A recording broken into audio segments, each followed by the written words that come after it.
Hello, welcome to the morning edition of MBC News, and you are with me, Evangelism.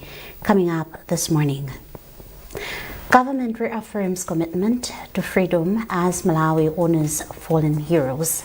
Parliamentary Committee on Natural Resources commends remarkable progress on Salima Lilongwe Water Project. And the Malawi Energy Regulatory Authority, MERA, adjusts upwards the price of the liquefied petroleum gas.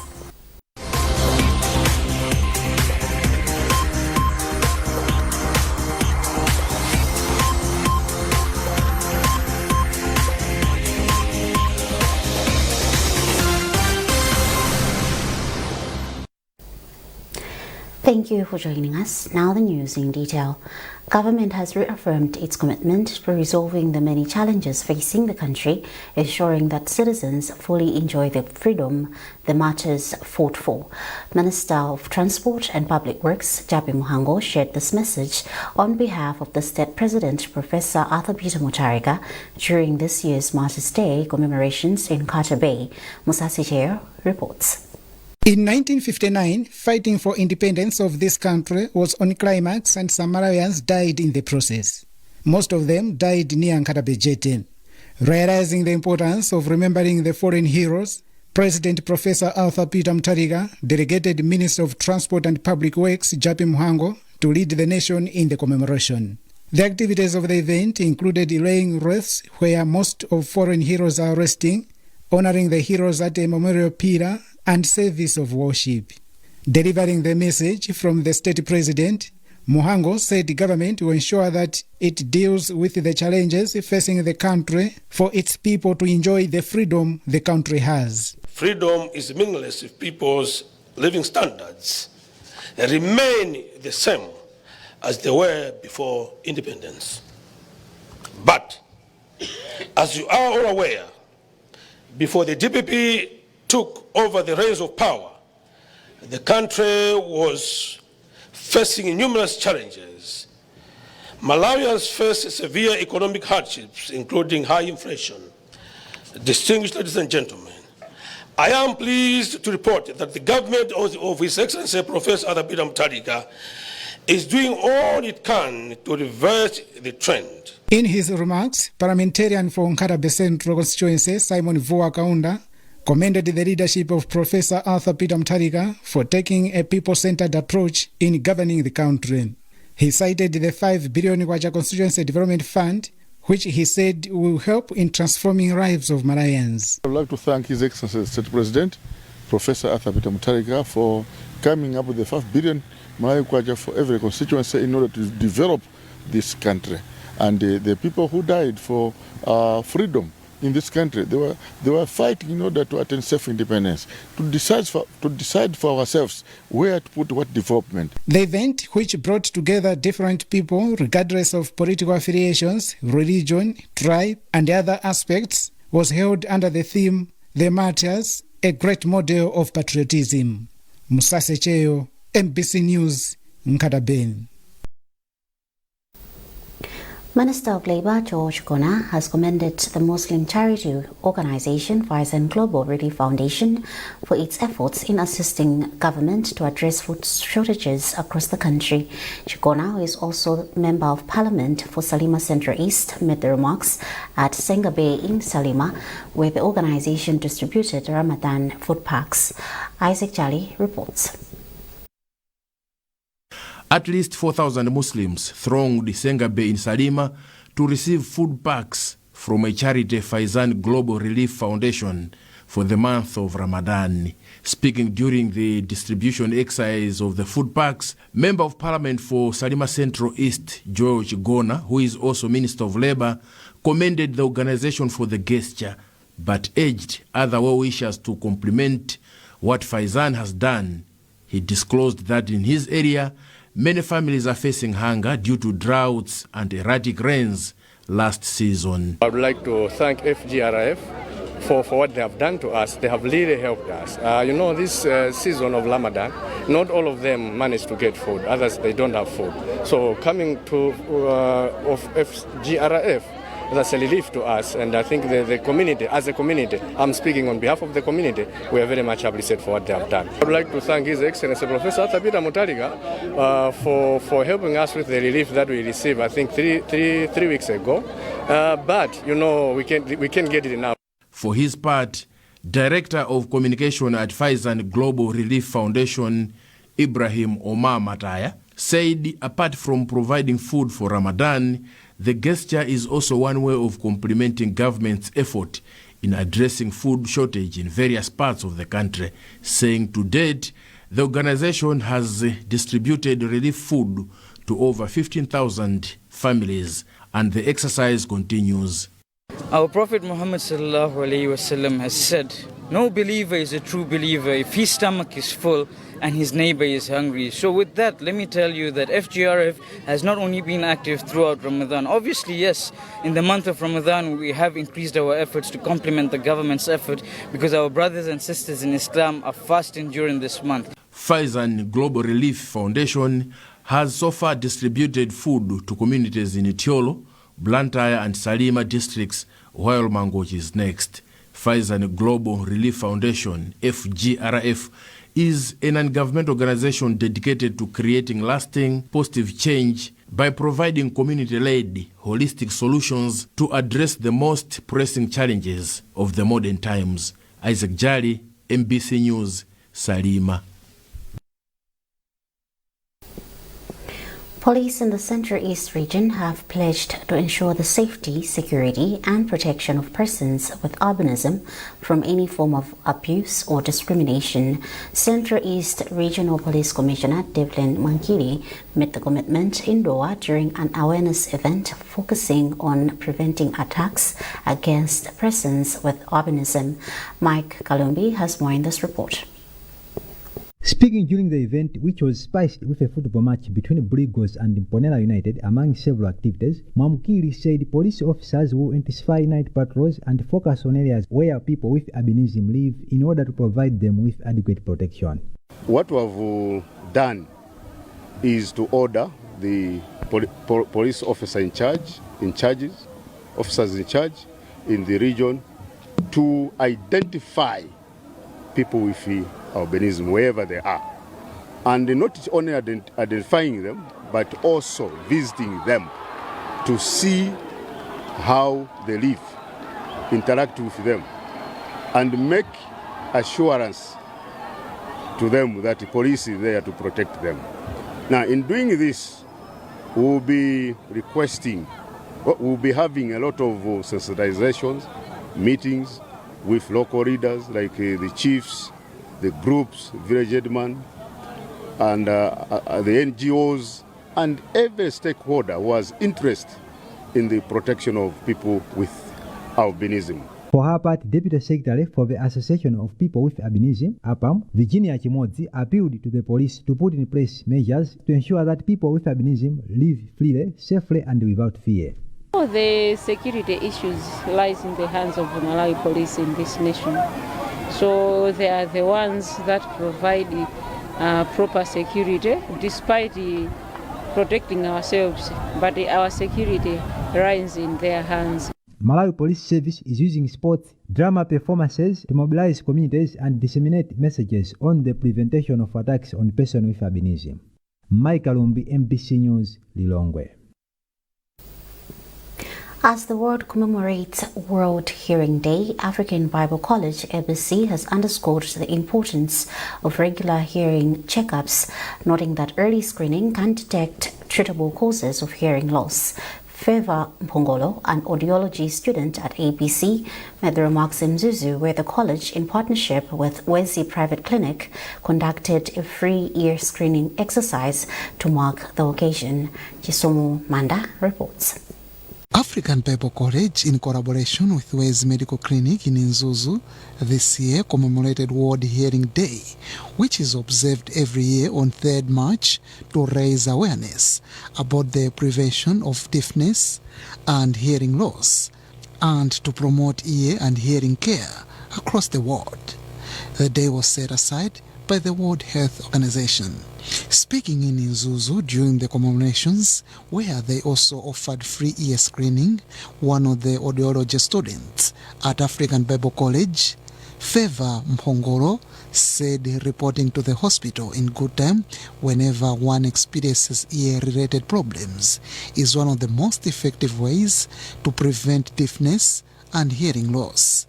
He also warned against the tendency of some people who often use homemade remedies to treat ear-related conditions, saying that poses a great danger to one's ear health. When it comes to hearing health, it's one of the most ignored sectors of health.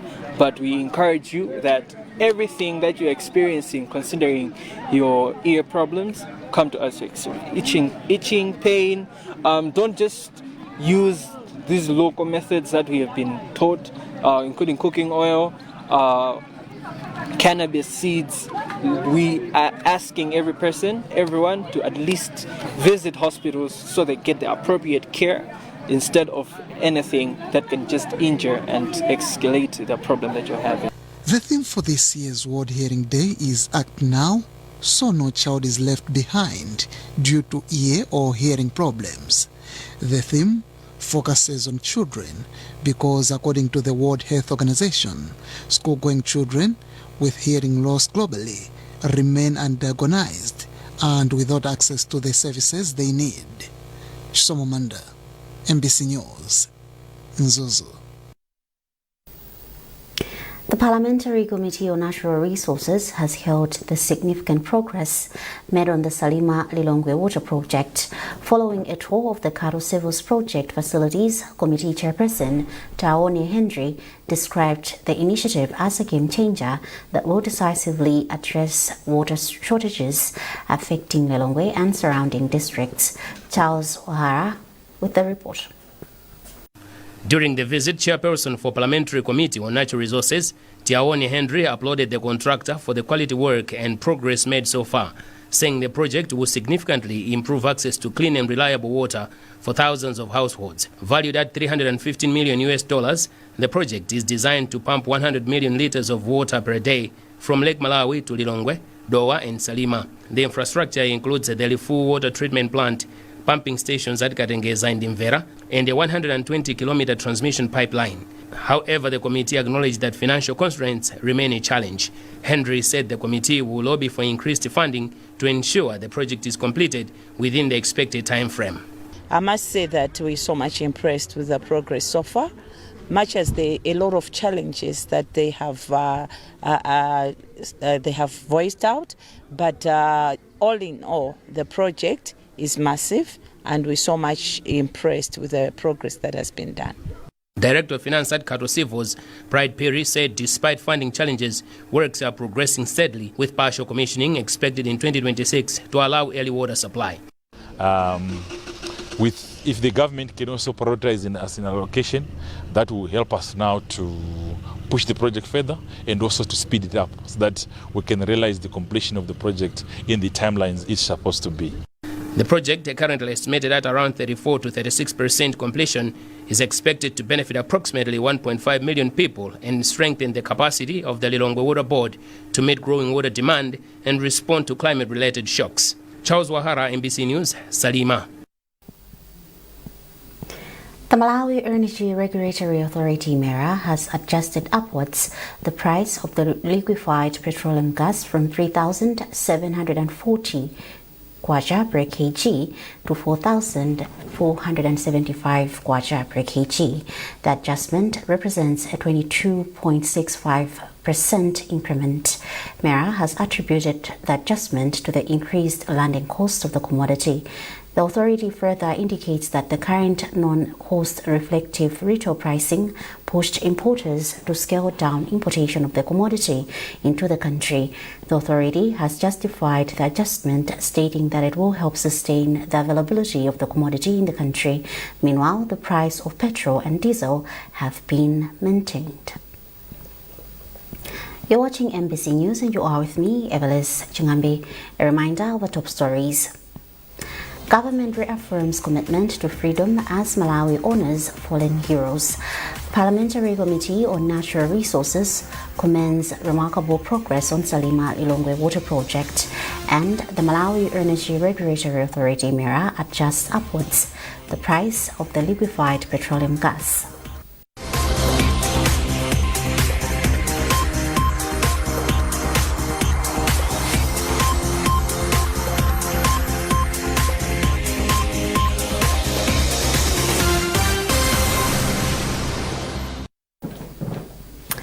Welcome back.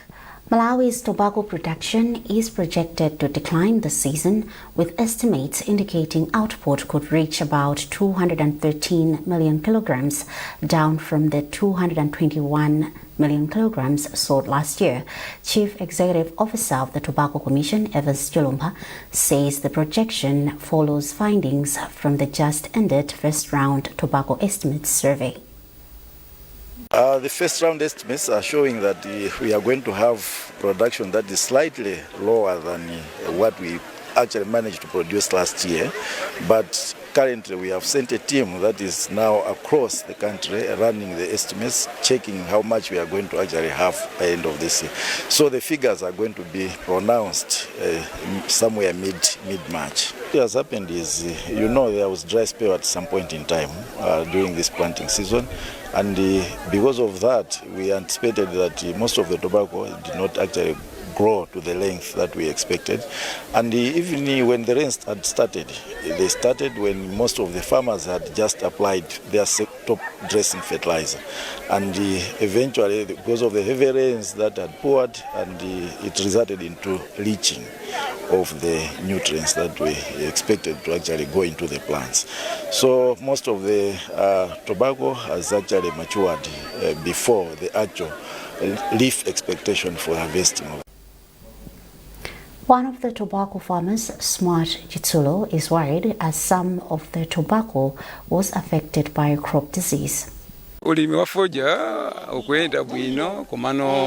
Farming is progressing well, although we faced some challenges. Our tobacco got affected by Chisaka disease.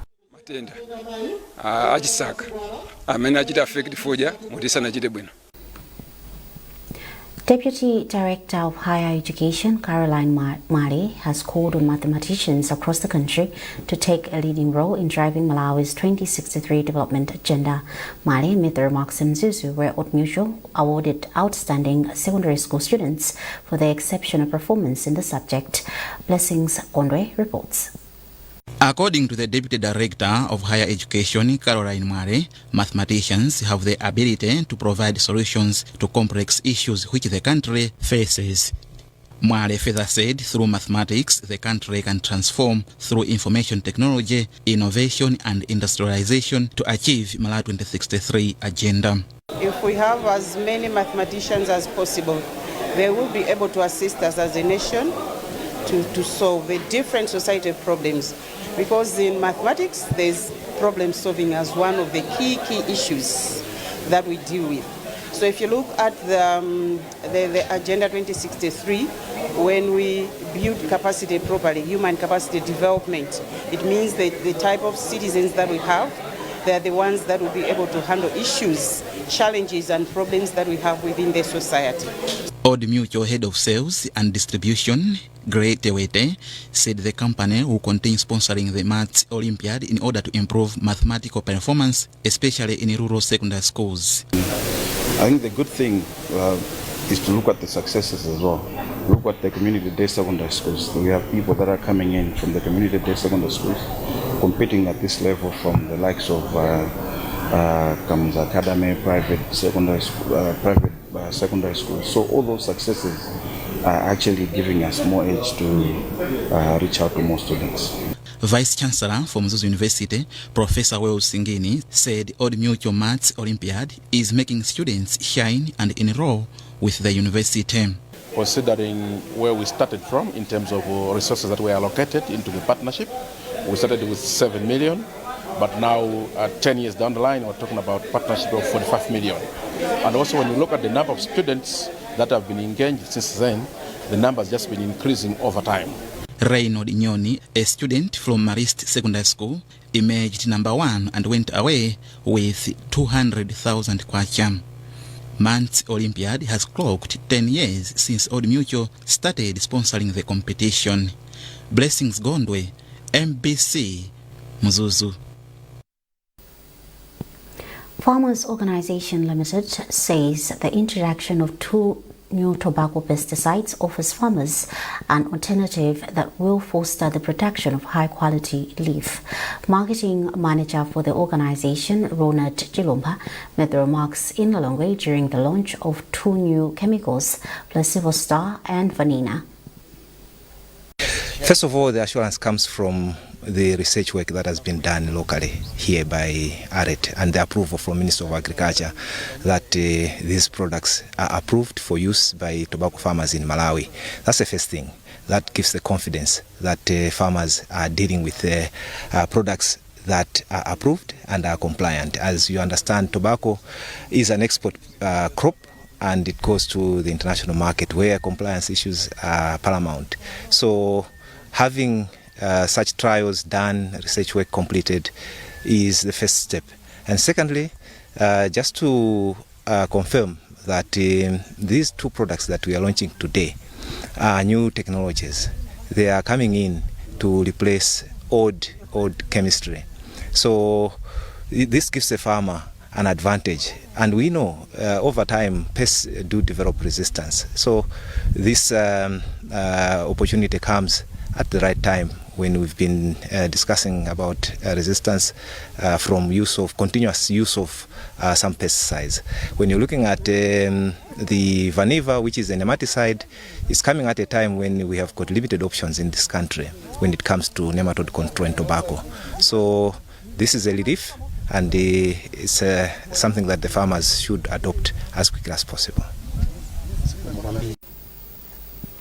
Also commenting on the 2 pesticides, Emmanuel Mutoya, head of marketing for Eastern and Southern Africa at Syngenta, said excessive research was conducted before the chemicals were released. Syngenta played a significant role in the development of these products to ensure they are safe and effective for Malawian farmers.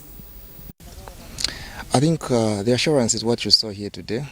Before we introduce a product in the market, we do trials before registration. So we have been developing this product with partners like ARET and also other commercial growers in Malawi. So we have done 3 years of trials. After the 3 years of trials, we submit to the Ministry of Agriculture for evaluation of the efficacy of the product. And this is assured by the registration that we received. The product is available right now with our distributors FOL here in Malawi. Malawians have been urged to embrace patriotism, hard work and trust in the country's leadership, as these are key pillars for national transformation. Pastor Daniel Binali, president of the Southeast Malawi Conference of the Seventh-day Adventist Church, made the call at the end of a day-long whistle-stop evangelism campaign along Blantyre, Chiolo, Mulanje Road. Chisomo Break reports. The day-long whistle-stop evangelism campaign was aimed at preaching the gospel of the second coming of Jesus Christ and repentance to the people along the stretch.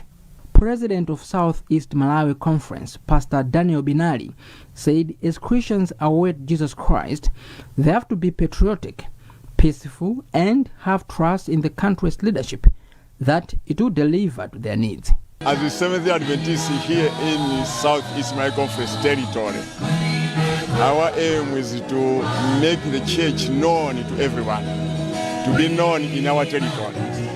That's number one. Number 2 is to proclaim the soon coming of Jesus Christ, so that everyone must be ready for his coming. If people are ready for the second coming of Jesus Christ, it means they will be peaceful.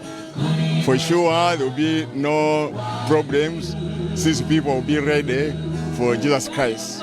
Director of Personal Ministries under the Southeast Malawi Conference, Pastor Shadrach Msuka, said all the signs of the second coming of Jesus Christ are widespread, and it is high time Christians repented. We are proclaiming the message of love, the message of unity, and the message of peace. Because people that are loving each other, people that are living in peace, cannot fight each other. People that have hope, though they go through a lot of challenges, but still they find comfort in the name of Jesus Christ. Because when Jesus comes, all the problems, all the chaos that are around us will never be there. So that's why we are proclaiming the message of peace, love, and also the message of hope. The Whistle Stop Evangelism campaign started from Chigumula, Vumbwe, Tunga, Choloboma, Luchenza, Chitakale, and it ended at the Limbuli border in Mulanje. Pastors and some senior members under the Southeast Malawi Conference of the Seventh-day Adventist Church took turns preaching to the people along the road. Chisomo Break, MBC News, Blantyre. Bishop Chris Suyal, the Malawi Assemblies of God, Baraka International Assembly in Machinjiri, Blantyre, has called on Malawians to openly share their challenges and maintain faith in God to reduce rising suicide cases. Bishop Suyal made the remarks during the launch of the church's annual theme aimed at reviving construction of a 300 million kwacha sanctuary that has been stalled for several years. He emphasized that sharing personal struggles with trusted individuals can help ease emotional distress, adding that faith and perseverance remain key to progress in education and business. At Baraka International Assembly, we are building a big church. It's a 2,500-seater capacity. So we've been telling the people to prepare for this year so that we can dedicate our time, we can dedicate our efforts and our resources to building this house for God. Because we believe when God wants to bless his people, he gives them an assignment to build for him. And so it is our sincere faith and belief that as we are building for God, and the people here will be blessed, and their livelihood will also change, because God is not cruel. Yeah, the church is a house of hope. So I believe when people endear their lives to the church, they've done a good choice, because this is a place where hope is found. So the clergy have a role to inspire hope in people. It's a reality that people are facing hard situations, economically, health-wise. People are suffering, So if the clergy are to be impactful, they must prioritize giving hope to people. So you cannot just expect people to come and give to God's work when the people are hopeless. So we must invest in the people to tell them that things shall be fine. Those that are losing hope on a daily basis, even to the point of contemplating suicide, our message is there is hope. God loves you. And that's it from our newsroom this morning. A recap of our top stories before we leave. Government reaffirms commitment to freedom as Malawi honors fallen heroes. Parliamentary Committee on Natural Resources commends remarkable progress on Salima Lilongwe Water Project.